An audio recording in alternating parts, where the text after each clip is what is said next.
Rubens Rangel dice, en casos como el Chavo del Ocho, por cierto, vi que están haciendo una serie del Chavo del Ocho de Chespirito. Espero que cuenten la fichita que era, no solamente lo más bonito, ¿no?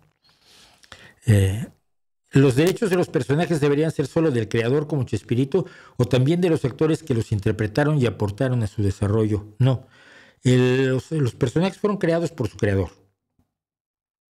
La interpretación se paga como actuación. Teóricamente, por lo menos en Estados Unidos, no sé cómo funciona en México, fíjate, esto es muy curioso. No sé cómo funciona en México. En Estados Unidos, si tú actúas y se repiten, obviamente cuando se repiten los capítulos, años después, décadas después, si se repiten los capítulos, le están pagando a los dueños de la producción, en este caso los productores, que son los que se apoderan de todos los derechos. Pero los productores pagan lo que se llama residuales, es decir, todas las personas que participaron en la creación de esos capítulos de la televisión reciben un ingreso mensual. Hay muchos actores en Estados Unidos que viven de las repeticiones de cosas en las que participaron igual hace 30 años. Series que fueron canceladas hace un montón de tiempo. Todos los actores tienen derecho a eso. Es una conquista sindical, por cierto, del sindicato de actores. No sé si en México funciona igual.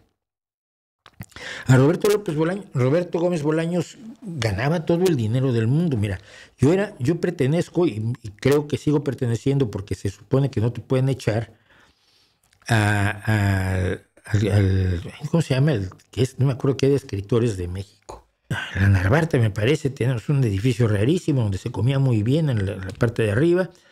Y a los escritores, a los literarios, fundamentalmente esta organización de escritores era de guionistas de cine y televisión. Y ahí estábamos los autores literarios, ¿no? Yo me acuerdo que el presidente, que era un argentino, me decía, yo cuánto tengo que pagar de mis cuotas. Y dice, no, ustedes que escriben libros, ¿qué van a pagar de cuotas si ganan una puta miseria? Dejen que pague Chespirito. Porque Chespirito pagaba por estatutos, no eran club de escritores, pero era algo parecido. Es horrible que no me acuerde. Pagaba un porcentaje de tus regalías, lo pagas para el mantenimiento de una organización gremial de escritores, aunque no era un sindicato. Yo creo que las organizaciones gremiales pueden funcionar aunque no sean sindicatos. Aquí traté de hacer alguna de youtubers con muy mala suerte. La ultraderecha se me lanzó en la casa haciendo un sindicato de youtubers. Y se quedaron con el sindicato de youtubers y siguen creyendo que esa era la idea, que no era. Pero una organización gremial así. Y sí, yo simplemente te decían que pague Chespirito, porque Chespirito estaba cobrando lo indecible por lo que escribía en televisión, entre otras cosas por el Chavo del Ocho y por el Chapulín Colorado. Pero sí, los derechos son del creador. El actor debería tener derecho a seguir cobrando conforme se sigan repitiendo los capítulos en los que él actuó. Ahora, si se hace un remake con otros actores, pues evidentemente quienes van a cobrar son los actores nuevos y no le van a pagar derechos a los actores anteriores. Si esa es una nueva película, que hay remakes constantemente de todo, ¿el Superman de hoy le va a pagar a Christopher Reeves?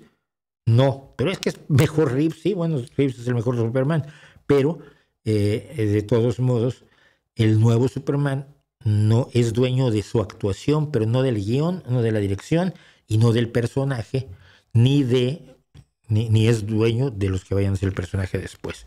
Creo que me expliqué.